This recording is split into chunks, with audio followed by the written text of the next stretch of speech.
Merci infiniment, merci. Merci ma chère Hélène.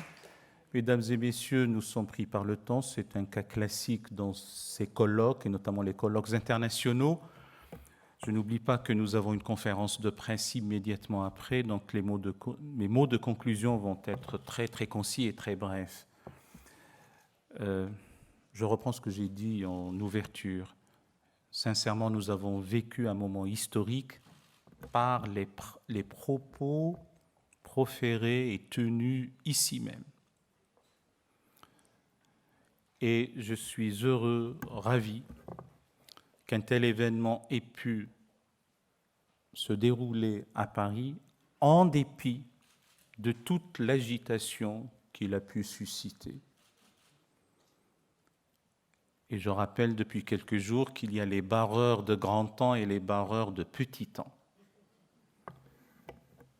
Et aucune tempête, aucun tsunami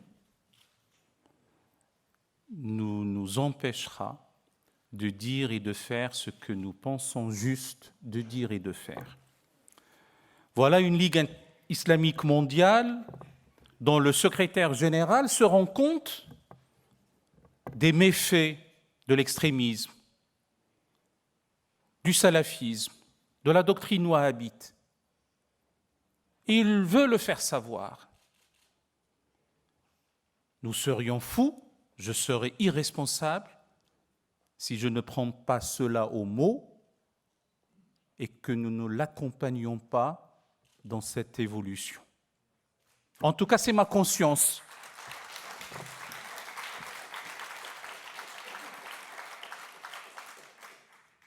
Et nous le faisons, Fondation Islam de France, pour le faire savoir.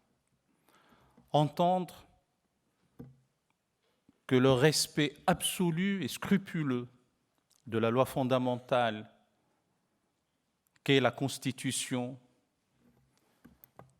des pays dans lesquels les croyants et croyantes appartenant à la tradition religieuse de l'islam, vos contrats moraux. Or, le respect des contrats est une obligation morale et spirituelle. C'est quelque chose de la plus haute importance. Le respect des normes culturelles, c'est tout aussi important. Voilà l'idée première. La première table ronde a eu son succès par la présence aussi d'autres responsables religieux qui nous ont dit des phrases fortes sous la voûte commune de la laïcité. Je n'oublie pas notre pacte républicain et la laïcité qui est la clé de voûte de nos institutions en France. Cet engagement au service de l'homme, je n'oublierai jamais que ce que nous faisons, c'est par sollicitude à l'égard de l'être humain, de la personne humaine, pour l'émancipation du sujet humain. Tous étaient dans cet engagement.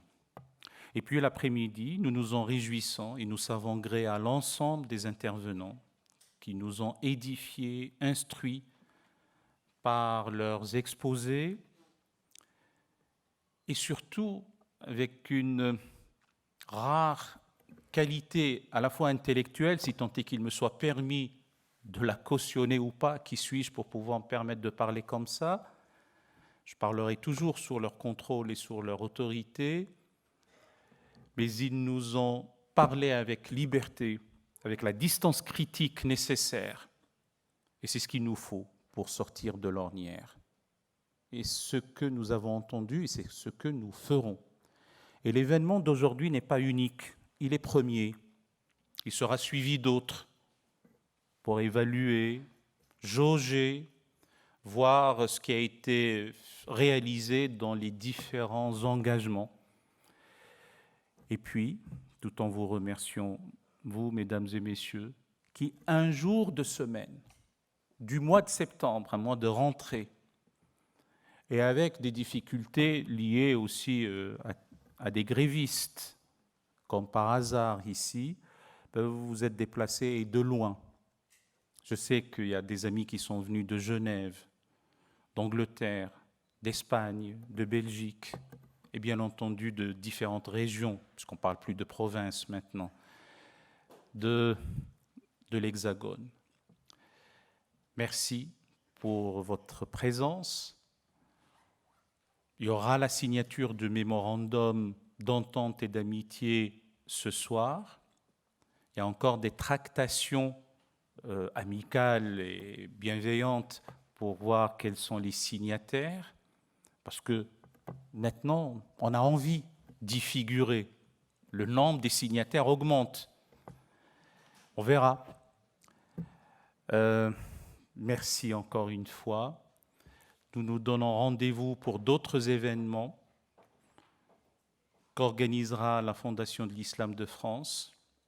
Je n'oublie jamais que notre enjeu est un enjeu de civilisation, notre cause est une cause nationale, et le défi est un défi à la fois de cohésion et pour renouer avec l'humanisme, et notamment l'humanisme d'expression arabe en contexte islamique, que je qualifie souvent comme un humanisme oblitéré et effacé des mémoires, occulté, insoupçonné même, et voilà que maintenant nous le réactualisons, et c'est pour ça qu'aujourd'hui est un moment historique.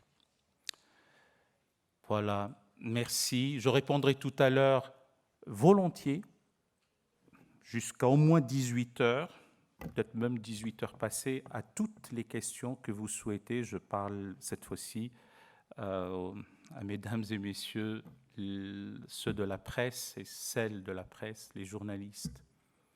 Merci.